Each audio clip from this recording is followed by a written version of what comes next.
Hi friends, నేను మీ MPR. Jaganmohan Reddy గారు అధికారంలో ఉన్నప్పుడు కొంతమంది అధికారులు మాత్రం పూర్తిగా జగన్మోహన్ రెడ్డి గారి కంటే ఎక్కువ అధికారాలు మాకున్నవి అనే విధంగా వారు అప్పట్లో ప్రవర్తించడం జరిగింది. మరి అలా ప్రవర్తించి వారి వలన కొన్ని సమస్యలు వచ్చినప్పుడు ముందుగా వారు ముందుకు వచ్చి మాట్లాడాల్సిన బాధ్యత వారి మీద ఉంటుంది.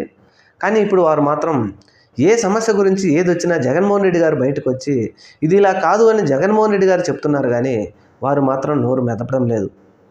మరి ఐఏఎస్ ఐపీఎస్ అధికారులు జగన్మోహన్ రెడ్డి మీకు అంత పవర్ ఇచ్చినప్పుడు ఈరోజు మరి మీరు ఎందుకు భయపడుతున్నారు?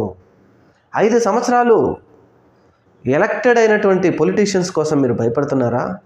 ఎంతో కష్టపడి చదివి మీరు ఉద్యోగాలు సంపాదించి ప్రజలకు సేవ చేయడానికి వచ్చిన మీరు ఎలక్టెడ్ అయినటువంటి పర్సన్స్కి భయపడుతున్నారా అంటే అవుననే సమాధానం ఇస్తుంది. వీటిల్లో చాలా ముఖ్యమైన వారు కూడా ధర్మారెడ్డి గారు. ఈయన చాలా ముఖ్యంగా టీటీడీకి సంబంధించి ఎన్నో పనులు చేసిన ఆయన ఈరోజు బయటకు వచ్చి మాట్లాడలేకపోతున్నారు.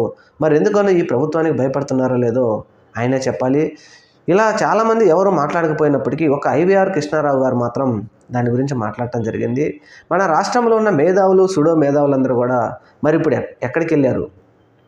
జగన్మోహన్ రెడ్డి గారు అధికారంలో ఉన్నప్పుడు రాష్ట్రం ఎక్కడికో వెళ్ళిపోయింది అని చెప్పినటువంటి సుడో మేధావులు కానీ, లేకపోతే ఒక రథం ఎవరో కాల్చేశారు, దాని మీద ప్రతిపక్షాలు రచ్చరచ్చ చేస్తే సిబిఐ ఎంక్వైరీ ఖచ్చితంగా వేయాల్సిందే అని చెప్పేసి అధికార పక్షం ప్రధానమంత్రి గారికి లేఖ రాసి సిబిఐని పంపించండి అని ఆయన ఆహ్వానిస్తే అప్పటి బీజేపీ ప్రభుత్వంలో ఉన్నటువంటి కొంతమంది ప్రతిపక్షకు సంబంధించిన నాయకులు సిబిఐ రాకుండా అడ్డుకోవడం జరిగింది.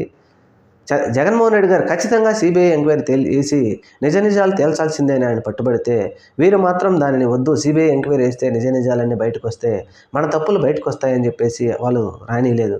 మరి జగన్మోహన్ రెడ్డి గారు డైరెక్ట్గా అంత ధైర్యంగా ధైర్యం ఉన్నోడు సిబిఐ ఎంక్వైరీ పిలిస్తే మీరు ఇప్పుడు తిరుమల తిరుపతి దేవస్థానానికి సంబంధించి మరి సిబిఐ ఎంక్వైరీని ఎందుకు ఆహ్వానించలేకపోతున్నారు? ప్రతిపక్ష పార్టీ వారు కోర్టులకు వెళ్ళి ఖచ్చితంగా సిబిఐ ఎంక్వైరీ కావాలని ప్రజా ప్రయోజనాల వాద్యాలు వేస్తున్న కొంతమంది పిటిషన్లు వేస్తూ ఉంటే ఇప్పుడు ఉన్నటువంటి ముఖ్యమంత్రి గారు కానీ ఇంకొకరు కానీ సిబిఐ ఎంక్వైరీ మాకొద్దు, మేము సిట్ వేస్తామంటున్నారు. మరి మీరు సిట్ వేసి దీనివల్ల నిజాలు బయటకు వస్తాయా? ఎన్నో మాటలు మాట్లాడిన సుడో మేధావులు రాష్ట్రంలో ఇప్పుడు ప్రతిపక్షంలో ఉన్న కొంతమంది కానీ అధికార పక్షంలో ఉన్నటువంటి వారు కానీ, అలాగే ఇప్పుడు మినిస్టర్గా ఉన్నటువంటి కొలుసు పార్థసారథి కానీ, వేమిరెడ్డి ప్రశాంత్ రెడ్డి గారు కానీ ఎమ్మెల్యేలుగా అప్పుడు టీటీడీ పాలక మండలిగా ఉన్నారు కాబట్టి వారు కూడా ఖచ్చితమైన సమాధానం చెప్పాల్సిందే. ఎందుకంటే ఈ విధంగా రాష్ట్రంలో జరుగుతున్నటువంటి ఈ పరిస్థితుల్లోనూ కరువు ఒక పక్క, వరదలు ఒక పక్క వచ్చి రాష్ట్ర ప్రజలందరూ నష్టపోతూ ఉంటే ఆ విషయాన్ని మొత్తం డైవర్ట్ చేసేసి అసలు ఇక రాష్ట్రం సుభిక్షంగా ఉంది, ఒక జగన్మోహన్ రెడ్డి గారి వల్లనే తిరుమల తిరుపతి దేవస్థానంలో ఒక లడ్డు కల్తీ అయ్యి ఇది ఒకటే జరిగింది అనే విధంగా మేధావులు మీడియా మొత్తం మాట్లాడుతూ ఉంటే మన రాష్ట్రంలో ఉన్న సూడో మేధావులందరూ ఎక్కడికి వెళ్ళారు?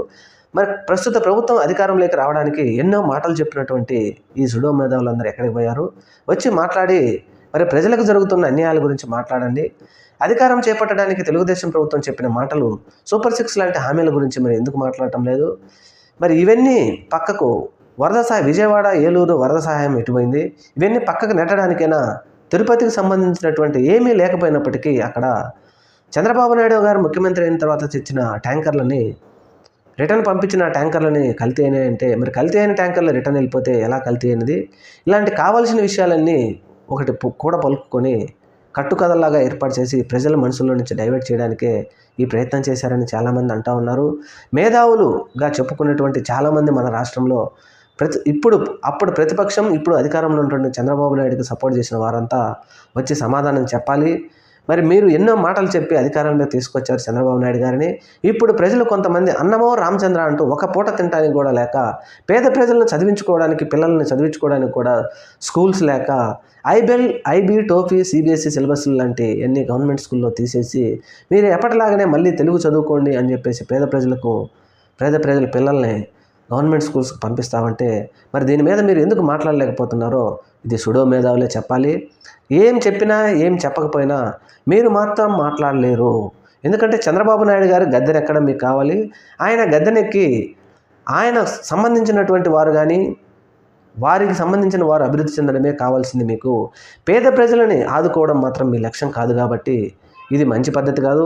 ఎప్పుడైనా పేదవాడు బాగుపడాలి, వాడు ఆర్థికంగా బాగుపడాలి, వారికి విద్య, వైద్యం, ఆరోగ్యం చేరినప్పుడే రాష్ట్రం సుభిక్షంగా ఉంటుంది. కానీ మన మన మన అనుకుంటే మాత్రం ఈరోజు నిజంగా ప్రజలను మోసం చేసే మధ్య మనం గద్దెను ఎక్కొచ్చు. కానీ ఈ ఒక్క ఎలక్షన్లతోనే మనం అధికారం లేకుండా ఉండం. కాబట్టి రాబోయే రోజుల్లో మళ్ళీ ఎలక్షన్లు జరుగుతాయి. ఆ ఎలక్షన్లో మళ్ళీ మనం ప్రజలను ఓట్లు అడగడానికి వెళ్ళాలి. కాబట్టి ఇటువంటివన్నీ గమనించి ఇప్పటికైనా మన ముఖ్యమంత్రి గారు తిరుపతి లడ్డు ఆ విషయంలో ఖచ్చితమైన ఒక నిర్ణయం తీసుకొని సిబిఐ ఎంక్వైరీ చేసి ఆ విషయాన్ని ఇప్పుడు పక్కన పెట్టేసి విజయవాడ వరద బాధితులకు కానీ పేద ప్రజలకు కానీ సహాయం చేయాలని మాత్రం కోరుకుందాం.